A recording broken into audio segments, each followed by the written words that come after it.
Oke, pada gambar di bawah ini, massa A sama dengan 1,2 kg dan G sama dengan 10 meter per sekon kuadrat. Jika massa katrol dan gesekan tali dengan katrol dapat diabaikan, berapakah massa beban B agar sistem tetap dalam keadaan setimbang? Oke ya, pada soal ini ada dua massa, yaitu benda A dan benda B. Ya, benda A dan benda B masing-masing digantung pada tali. Kemudian ada satu katrol di sebelah kanan ini. Kemudian ada satu tali yang terhubung dengan kedua benda yang dia posisinya miring kalau terhadap terhadap sisi atas ini, atap ini, dia kemiringannya 45 derajat.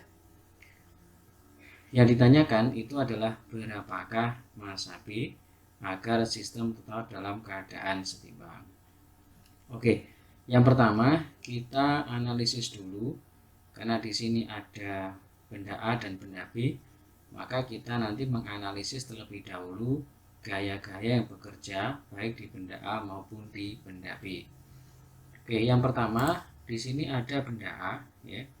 Benda A ini karena dia punya massa, berarti nanti dia punya berat.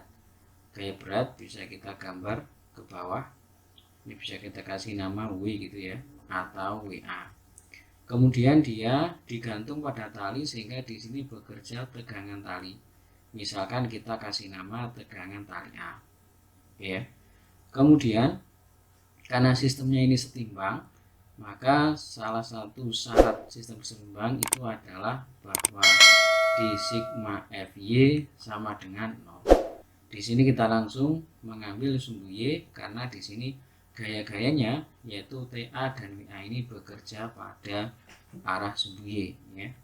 Misalkan kalau vektor ke atas itu adalah positif, berarti kita tulis TA dikurangi WA itu sama dengan 0. Berarti bisa kita tulis lagi bahwa TA sama dengan WA.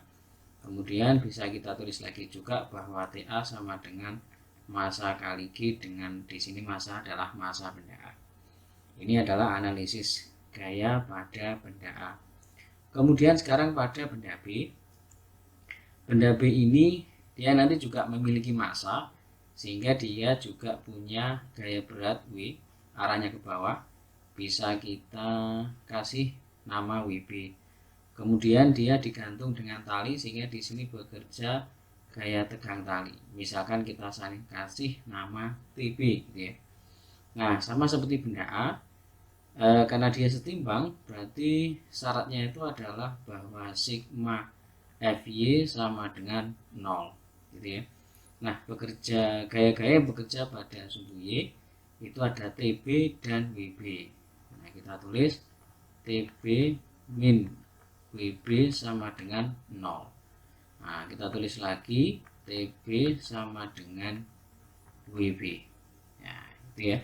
Jadi nanti ada TA sama dengan MA kali B, kemudian nanti ada TB sama dengan WB atau massa B kali gravitasi.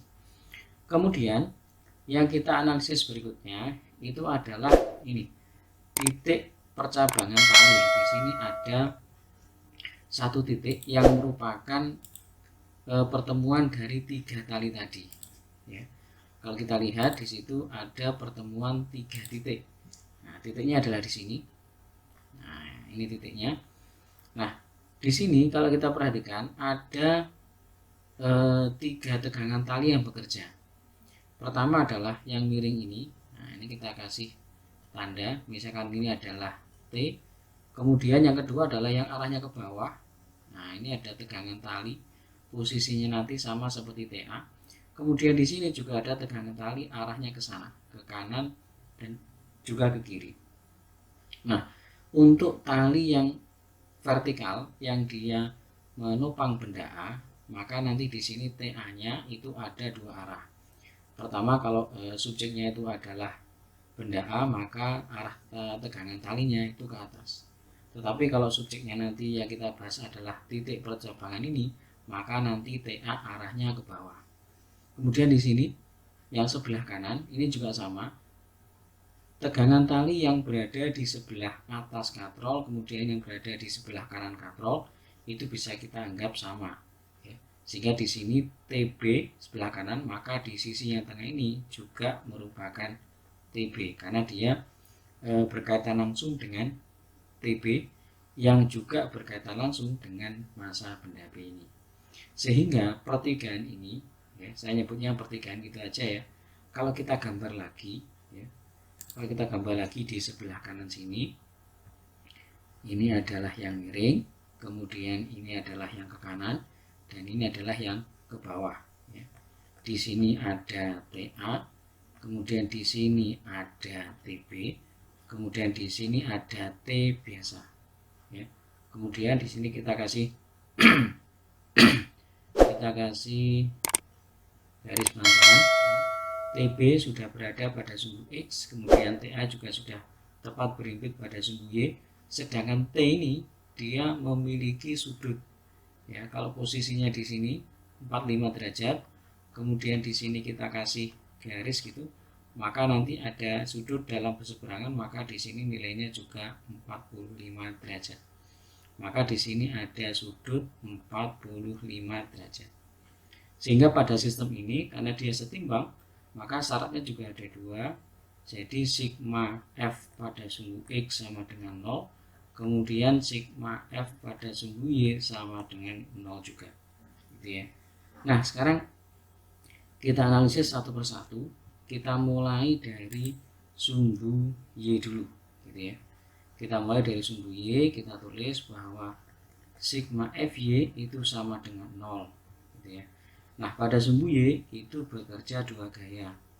Yang pertama itu adalah TA arahnya ke bawah, kemudian ada komponen vektor dari tegangan tali yang miring pada sumbu Y. Ini misalkan saya gambar di sini ada TY, kemudian di sini ada TX.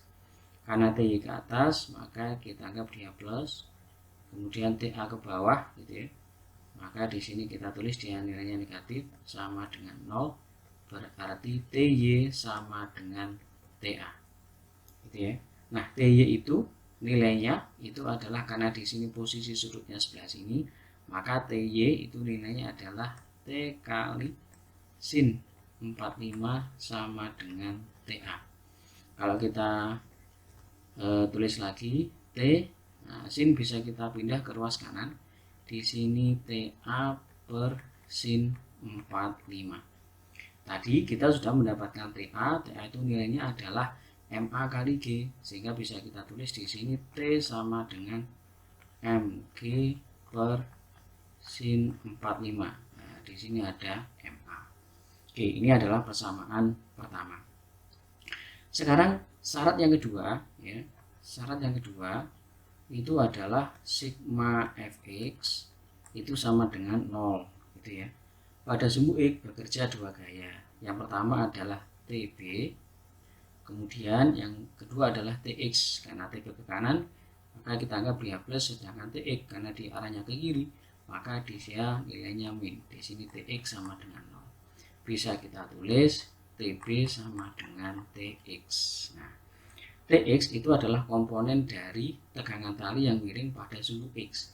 Yang nilainya, ya, bisa kita tulis TB itu sama dengan T di sini cos 45, gitu ya. Nah, tadi kita sudah mendapatkan bahwa T, ya, T saja atau T biasa itu nilainya adalah MA kali G per sin 45. Ini kita substitusi ke sebelah sini, ya. Jadi di sini ada MA kali G per sin 45 dikali dengan cos 45, sehingga TB nilainya itu adalah, nah ini kita lihat cos 45 itu setengah akar 2 dan sin 45 juga setengah akar 2, berarti kan nilainya sama, bisa kita coret sehingga TB nilainya tinggal MA kali G. Nah, karena MA itu adalah 1,2, nah kita masukkan 1,2 kali gravitasinya 10, nilainya adalah 12 Newton. Jadi TB itu nilainya 12 Newton. Nah, yang ditanyakan itu adalah berapakah massa beban B. Nah, kita tahu bahwa TB itu sama dengan WB gitu ya.